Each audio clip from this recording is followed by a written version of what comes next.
Hello everyone, welcome to the fourth lesson of MATLAB implementation of optimization problems। तो आज हम अपने fourth और आखिरी लेसन पे आ गए हैं इस कोर्स के। So let's start the lesson. अभी तक हमने introduction to MATLAB optimization tool box, solvers of minimization problems 1 पढ़ा है। इन तीनों के लिंक्स मैं डिस्क्रिप्शन में डाल दूंगा ताकि जो लोग भी इस लेसन को फॉलो कर रहे हैं वो उससे पहले ये तीनों लेसन को आप रिवाइज ज़रूर करें। आज हम बात करेंगे fmin सर्च syntax की। So it is used for scalar minimization. It is a multivariable. It is used for multivariable optimization. It is unbounded and it is derivative free.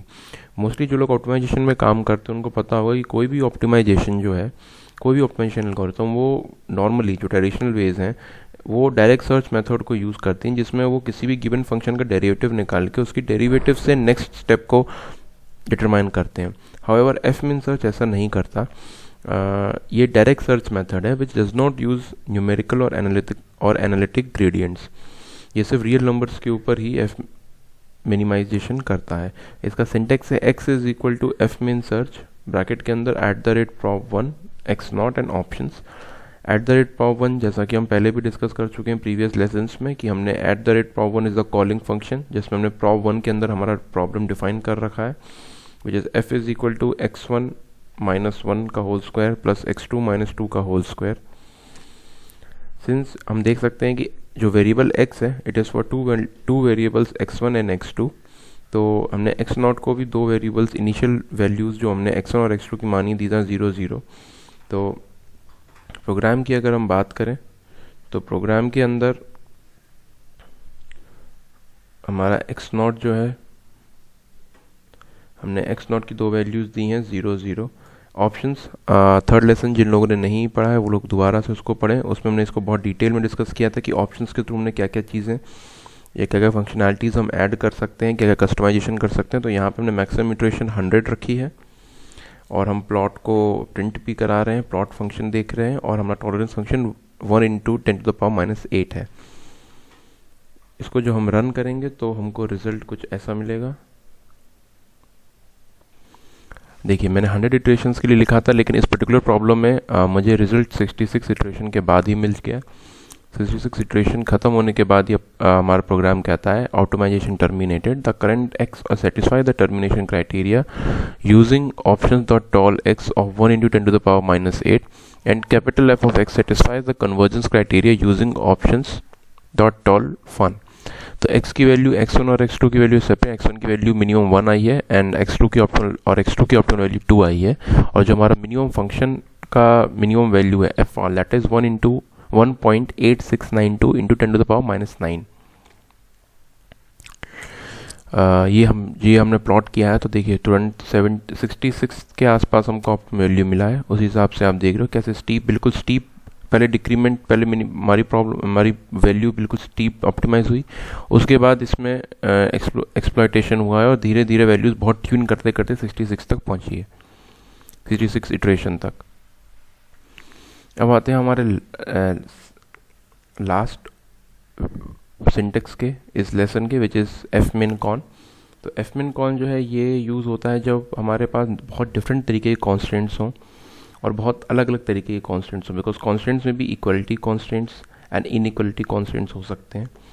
जैसे इस एग्जांपल को सॉल्व करने के लिए हमने कंसिडर किया है कि हमें एक constant non linear multi variable function को मिनिमाइज करना है, जिसके लिए fn फंक्शन fn जो है उसके अंदर 5 तरीके के उसमें कॉन्स्टेंट्स हो सकते हैं। पहला aeq dot x minus beq is equal to 0, जिसमें aeq और beq जो हैं these are coefficient matrices of linear equality constants.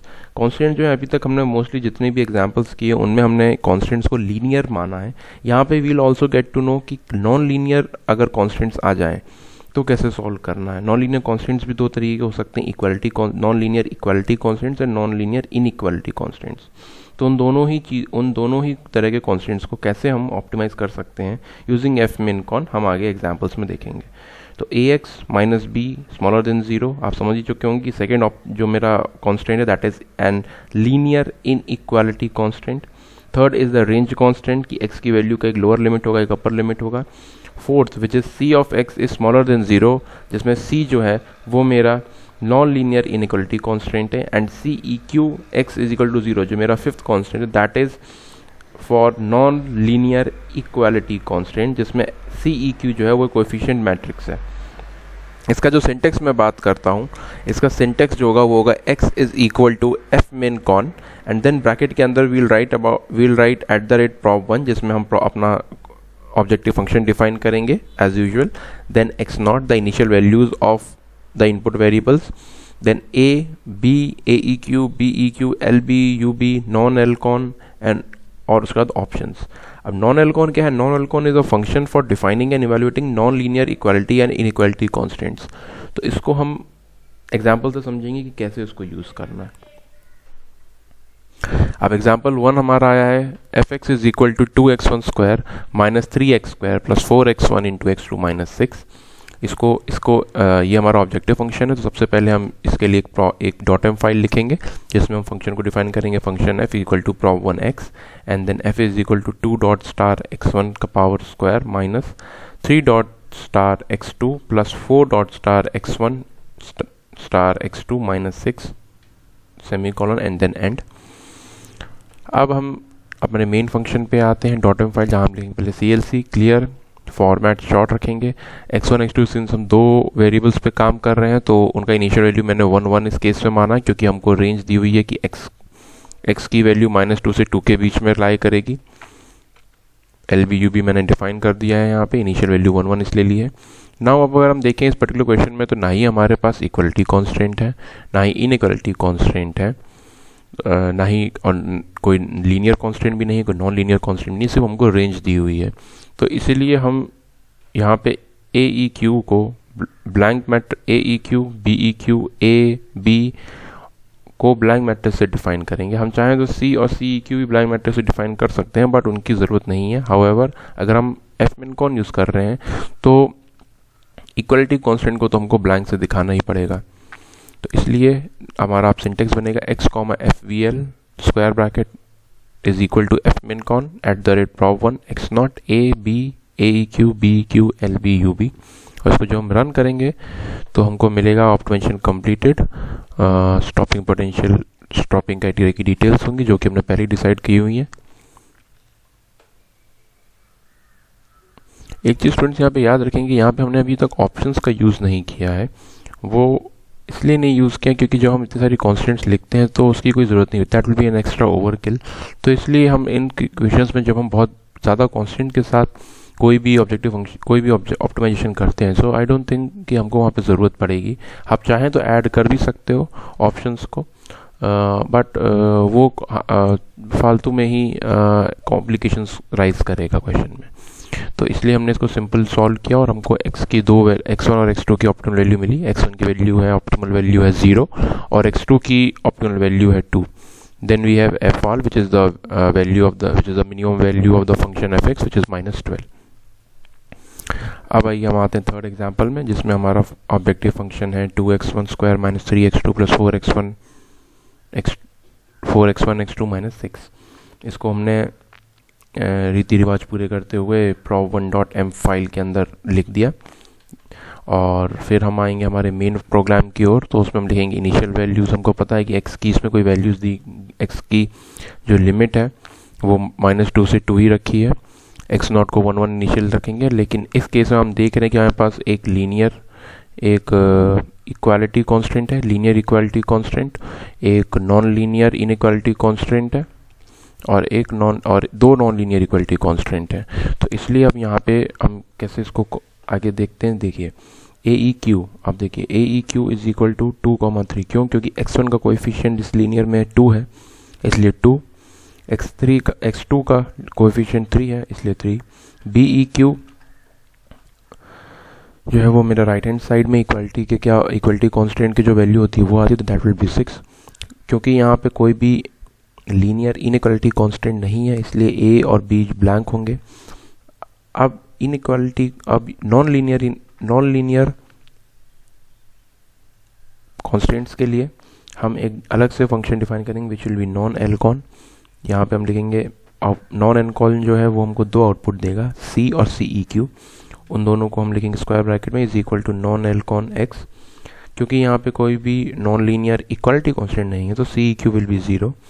और यहाँ पे दो नॉन लीनियर इनइक्वालिटी कांस्टेंट हैं तो उसको हम C1 और C2 से डिफाइन करेंगे। C1 will be 4x1 square plus x2 square minus 25 and C2 will be 3x2 का स्क्वायर माइनस 7। इन दोनों को हम एक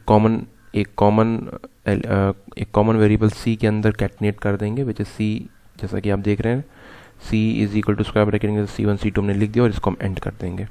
नाउ अब हम अपना मेन फंक्शन लिखेंगे जो हमने पहले पढ़ा था, जिसमें हम @ नॉन एंड कॉन भी लिखेंगे because we need to call this function. इसको जब हम रन करेंगे तो सेटिस्फाइंग ऑल दीज कॉन्स्ट्रेंट्स हमको x1 और x2 की मिनिमम वैल्यू मिलेगी, विच x1 और x2 की ऑप्टिमम वैल्यू मिलेगी, which is x1 is 0.7087 and x2 is 1.5275। इन दोनों को यूज़ करके जो हमारे फंक्शन की मिनिमम वैल्यू होगी दैट विल बी -5.2477। तो अभी तक आई गेस इस तरह से हम इन fmin con को यूज़ कर सकते हैं। नाउ ये सिंस ये हमारा लास्ट लेसन था तो इस पूरे लेसन में हमने इस पूरे मैटलैब इम्प्लीमेंटेशन और ऑप्टिमाइजेशन प्रॉब्लम्स के इस टॉपिक को पढ़ने के लिए मैंने चार लेसन में डिवाइड किया था। पहले में हमने इंट्रोडक्शन टू मैटलैब में कुछ कॉमन चीज़ें सीखी, जैसे व्हाट इज़ मैटलैब इंटरफेरेंस किस प्रकार कौन से प्रकार के होते हैं, टूल बॉक्सेस कौन से होते हैं, कॉमन अर्थमेटिक ऑपरेशंस कैसे करते हैं मैटलैब के अंदर। सेकंड लेसन था हमारा ऑप्टिमाइजेशन टूल बॉक्स, जिसमें हमने कुछ बेसिक डेफिनेशन सीखी, एक एग्जांपल किया जिसमें हमने कैपेसिटिव और इंडक्टिव रिएक्टेंस को प्लॉट करके देखा, उनकी कोडिंग करके देखी। फिर हमने ग्लोबल ऑप्टिमाइजेशन टूल बॉक्स के बारे में पढ़ा। और 3 और 4 लेसन में हमने कुछ प्रैक्टिस की जिसमें हमने देखा कि कैसे हम कुछ मिनिमाइजेशन सिंटेक्स जैसे fmin bnd, fmin unc, fmin search और fmin con को कैसे यूज़ कर सकते हैं, उनके सिंटेक्स कैसे होते हैं और उनको कैसे हम ऑप्टिमाइजेशन में कैसे उनकी कोडिंग लिख सकते हैं मैटलैब के अंदर, ये हमने पढ़ा। सो आई विश आप लोगों को ये कोर्स अच्छा लगा होगा और please like and share this video, अपने और फ्रेंड्स के साथ इसको शेयर कीजिए और please subscribe to my channel. और आप कौन से टॉपिक्स और पढ़ना चाहते हैं please tell me in by commenting. So thank you for watching, have a nice day, stay fit, stay healthy.